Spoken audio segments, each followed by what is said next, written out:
I feel like I'm going to be shouting at everyone. Okay, well, firstly, thank you for joining us. I know this is a slight departure for a lot of the stuff that you're hearing today, especially the main call. But there is a reason we're here. It's kind of to give you a bit of background about us and our story. The transition really from traditional old methods to technological ones. So we're going to talk to you a little bit more about that. Myself and my colleague Jim at the end here. At the end, a little bit more technical in terms of what it can do for insurance businesses as well. So, first of all, we're not going to bore you to death with a PowerPoint presentation, which I'm sure you'll be pleased to hear. It's more chatty and engaging, hopefully, for you guys. Without that. Okay, so we're going to talk to you about how we as a business introduced efficiencies in our day-to-day operations. Going from traditional, older methods, more manual methods, through to a fintech business. A little bit more information about me and Cambridge. I've been in foreign exchange for about 15, 16 years now. Coverage of both private markets and corporate. And I've spent 7 years at Cambridge, moving through kind of dealing management, and now Director of Trading for Europe. I've seen the market both in kind of paper blotter form, where literally everything was recorded in files by hand, right the way through to today's proprietary platform-based technology approach. Cambridge itself was founded in 1993, so 25 years old now, by two individuals. They themselves were precious gem dealers and found that when they were exchanging currencies with their banks, they weren't getting a great service, the pricing wasn't good. They felt that there was an opportunity to actually rival or work against the banks in that and effectively undercut them. At first it was quite a primitive service from that point of view, so very simple, beating the banks on price. Expansion was fairly rapid though. They were headquartered in Toronto, Canada, and moved out across Canada very quickly. We now have about 10 or 15 offices across Canada.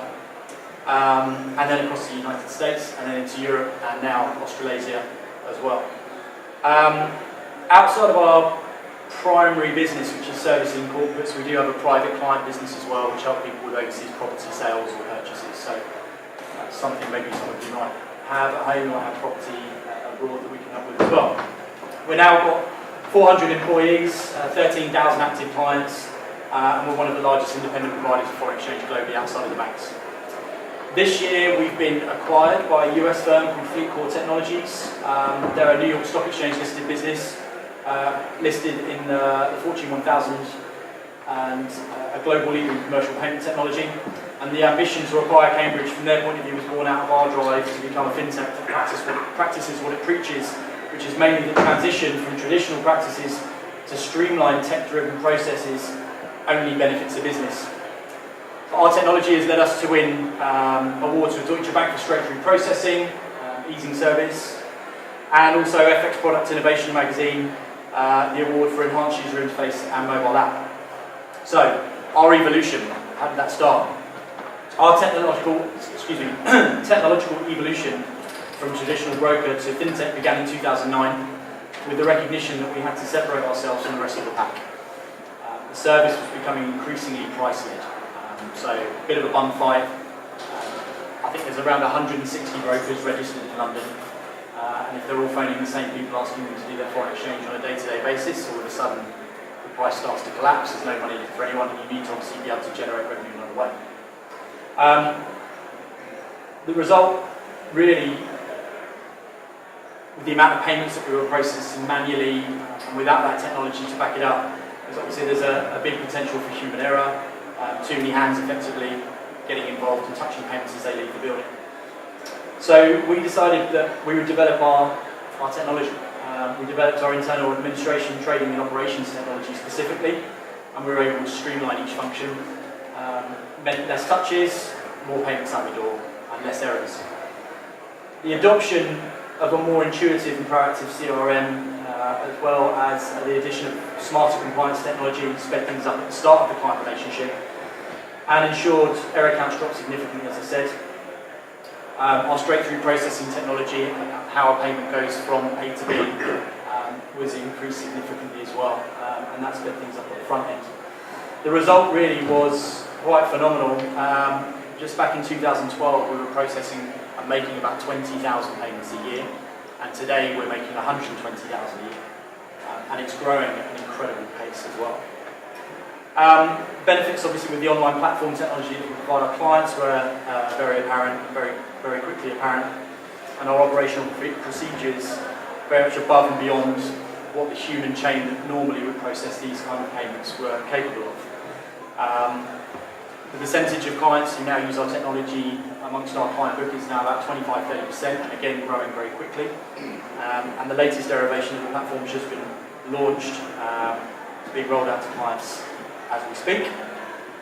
Obviously it's not just a technological kind of evolution that we've gone through, we still have to maintain that original product suite of those core products in foreign exchange, so spot transactions, forward transactions, and an options structured product desk as well.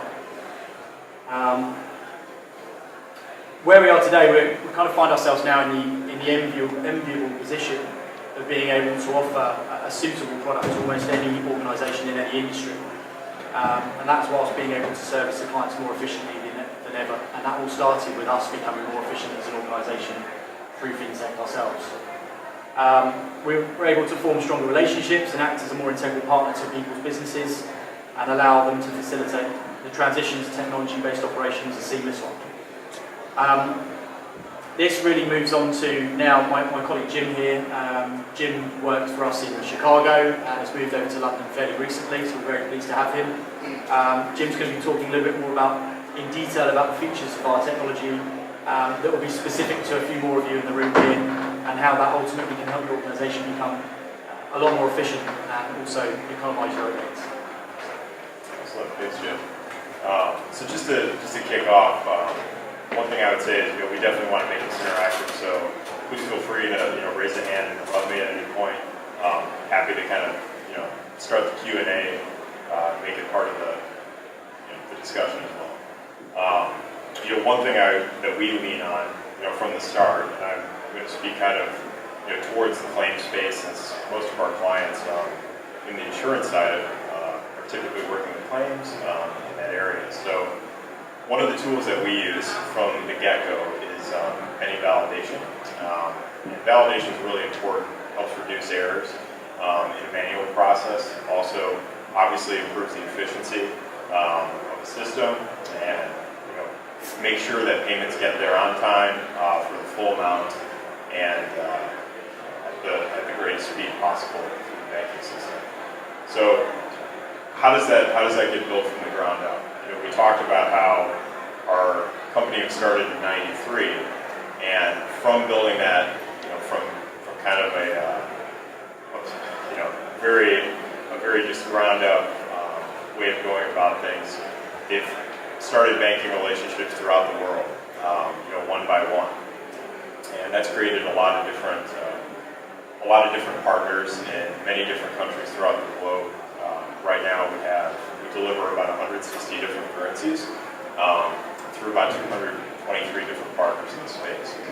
And a big key component of those things is a deep understanding of the regulatory environment in each country where we deliver currency or payment.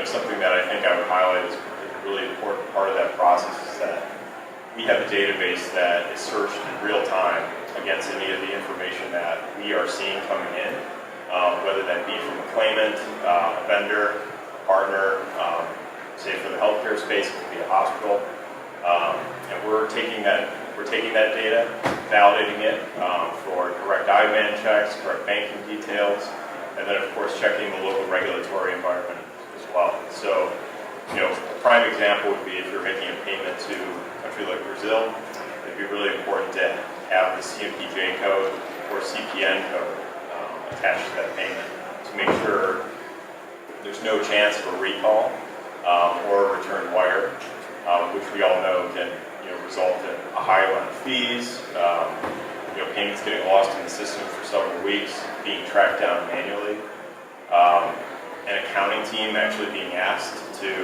go search this information out from an individual claimant and return that information back to the bank. So to kind of bring it full circle, our process is really to validate that data up front, and I'll get into kind of the different types of integration that we offer for clients, but as we're receiving those things, that's going to be checked against the system, made sure it's completed for correctness, and then go through an approval model. Again, which we'll discuss in a minute before payments are released. And the whole idea behind this is reducing fees, reducing time, and of course improving efficiency and reducing the workload for an accounting team in the insurance space. Any questions on validation and kind of how that... Do you reduce the risk of banks? Because there's been some instances in the UK of banks closing down small business accounts because they've, what's this payment to Brazil for? Right. Or it must be money laundering. Right. So do you do anything to reduce that risk? Yeah, we absolutely do. So one of the tools that we offer that I see utilized quite a bit in the insurance space specifically is extended remittance. And what that means is, typically when you're filling out a beneficiary template and you're putting in, say, referencing claimant number 1234 or vendor ID 12345, any of those things will be limited to a certain amount of characters. Well, it's important if you're delivering a payment file of, say, 100 different payments to a single healthcare provider, that they know what each one of those payments is for. And there's a purpose of payment behind each one. And it actually gives you the functionality to be able to use up to 200 characters in that space and explain, specifically what each line item of a payment file is going to be for. Therefore, from a regulatory standpoint, you're in compliance, and if anything were ever to be asked, why are these payments going out? What's behind it? You have correct information on the individual you're paying or the business you're paying, but there's a purpose of payment behind it that's fully auditable and can be fed through our system. So any of this information, you can log in, search a data set, whether it's a specific currency such as real. It'll essentially populate the field with every single payment that you've done to Brazil. You can, of course, find in there the individual payment that's in question. Provide that information. Any other questions on validation or how that can happen? Yeah. What about KYC? You guys do anything on that front with regards to validating the customer and all the business you pay? Yeah, absolutely.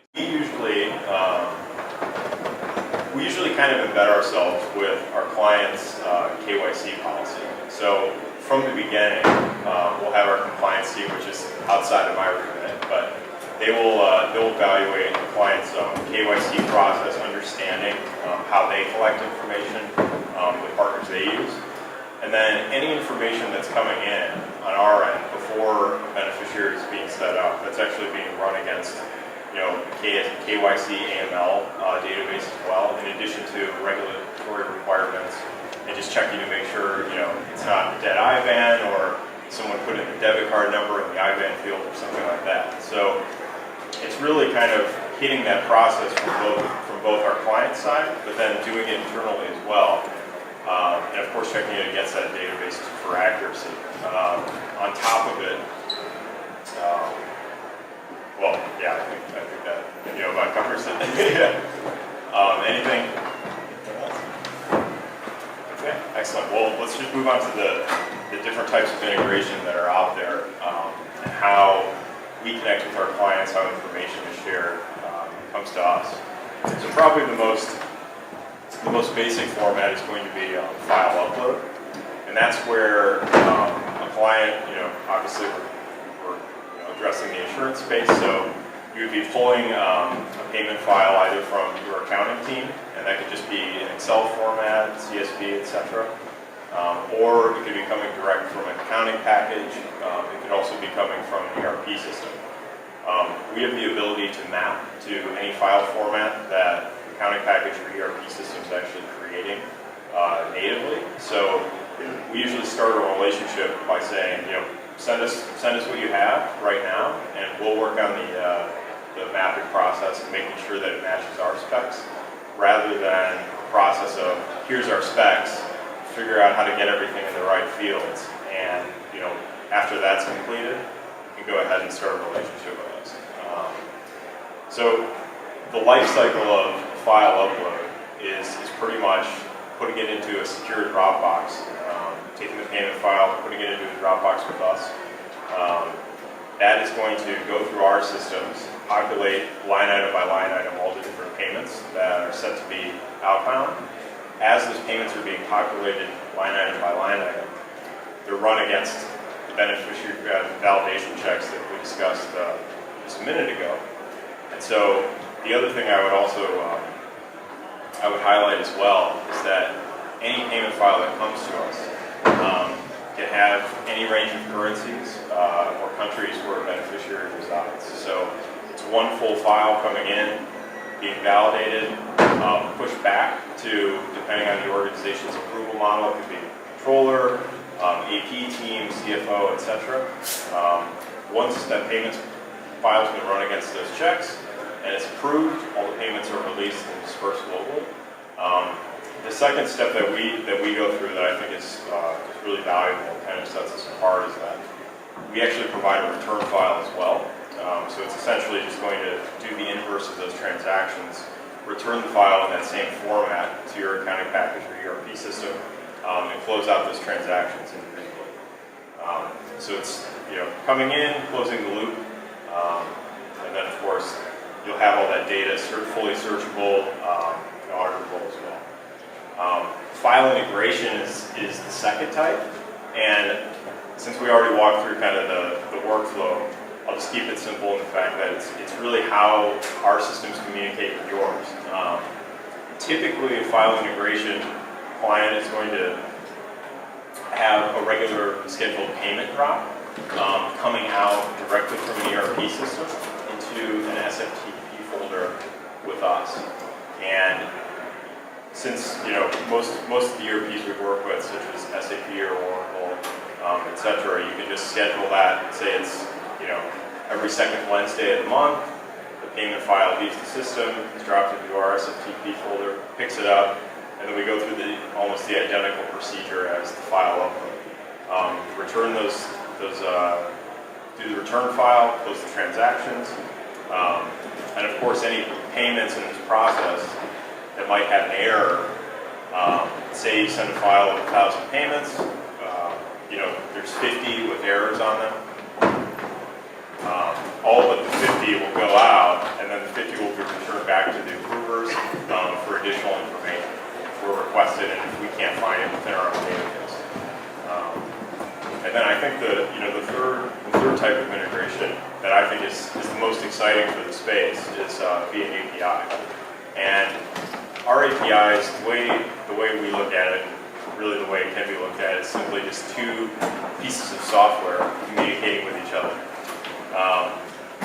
And I think what's an amazing thing about API is it really allows us to embed ourselves in a front end of any different organization. So, for a claim space, for example, if you have a client-facing portal that's collecting banking details, we can take our APIs, port them directly into your system, which allows banking details from a claimant to pass directly through a system into us and automatically go through the validation process, populate the payment, line by line, go for approval, and then get released. And so it allows a end-to-end cycle that's real time and obviously reduces a tremendous amount of manual labor, especially when it comes to matching policy number to a new client, and then of course going through any error process, etc.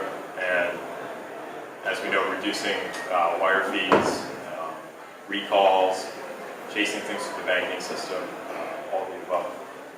So, any questions on that? Or yeah, please.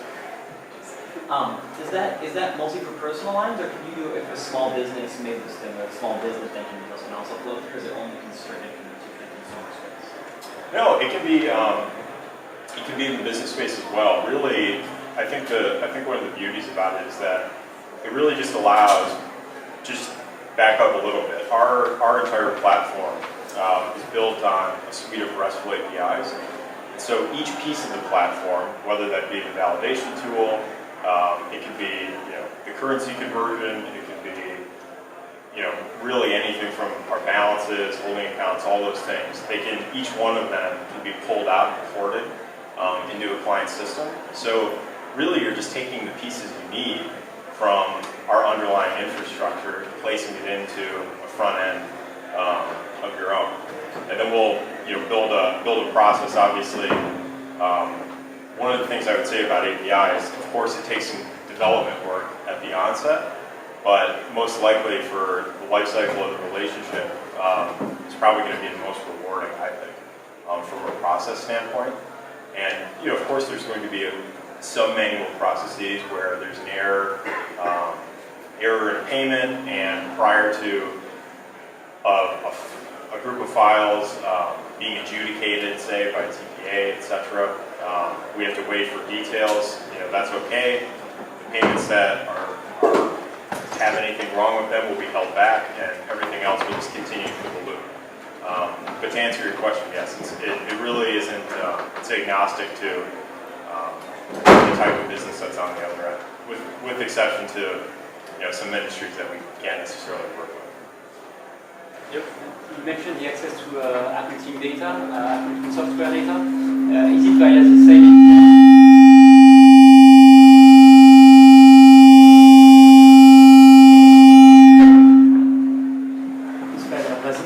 Sorry. Jeez, that escalated quickly. So yeah, my question was, do you access accounting data via the API? And if yes, how many accounting packages you can be integrated with? Well, it's typically going to be per client.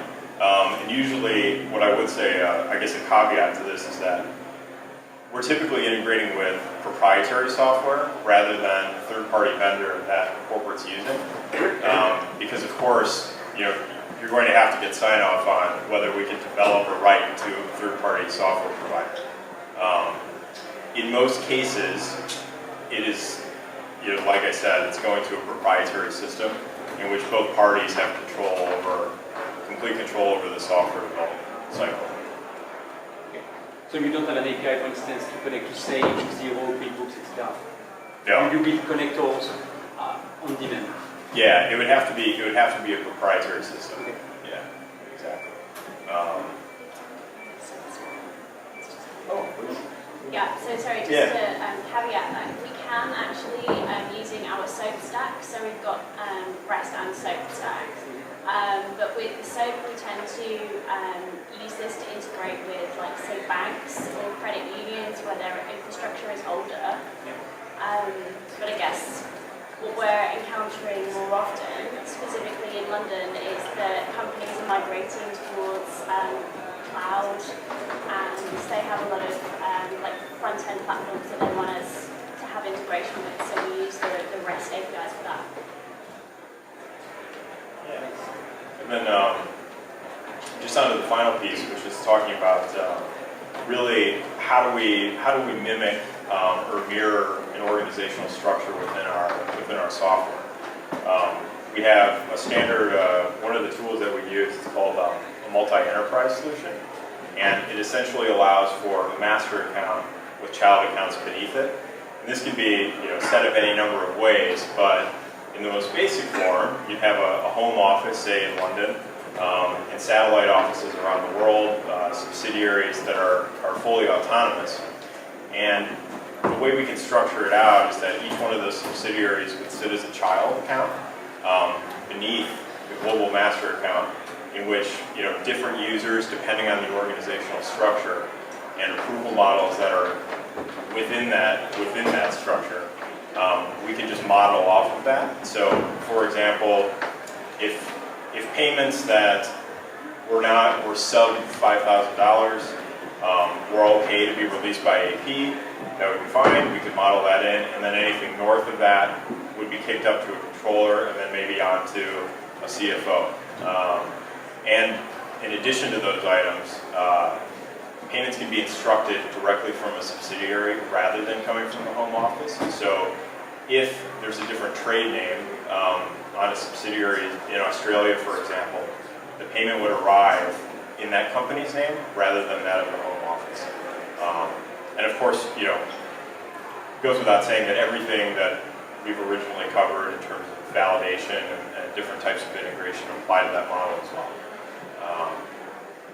The other scope of that is you can do it divisionally as well. So you could set up, for example, a division that handles vendor payments, a division that handles claims, and maybe a division that handles payroll, for example.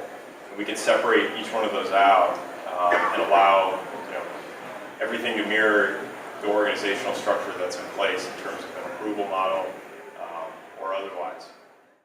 Any questions on how that works, or? Okay, excellent. That's really it. Covers off the. Yep. One more general question for you, not based on any of the 3 topics you covered. Looking at the emerging technologies out there, blockchain, looking more specifically at something like Ripple. Yeah. How do you see that impact your business model and the traditional business models for payments processing? Yeah. Well, I think today, you know, it presents a huge opportunity for a delivery method outside of, say, the SWIFT network.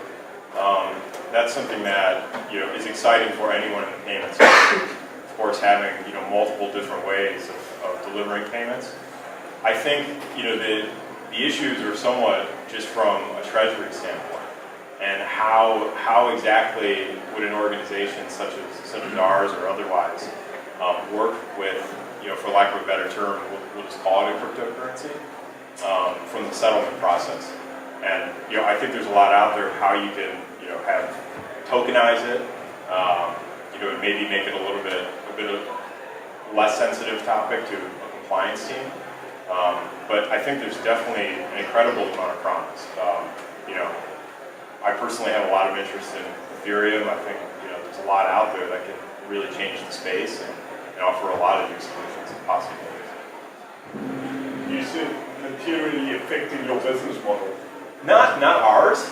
I can see it material affecting others, but ours, I think it presents an opportunity, you know, as sort of a new channel, and also, you know, a way other than API to organize information.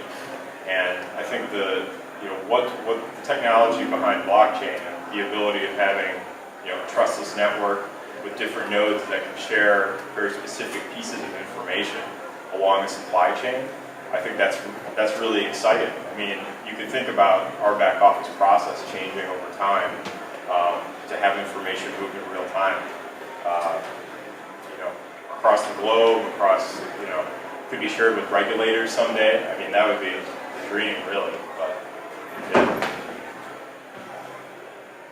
Anything else? Excellent. Well, you know, thank everyone for your time, and, you know, we have our team here to answer any questions, speak about anything specific to your business. You know, we'll be around, so please find us. We have Alex in the back, Jim here, Mel, and then Barinder as well. So just find us, and we're happy to continue the conversation. Yeah, absolutely. We have a small place just outside here on the left-hand side. We do appreciate your time. I know you guys have listened to a lot today probably already, and still got a lot more to listen to, but hopefully you gain something from that, and maybe we can help you moving forward. So thank you.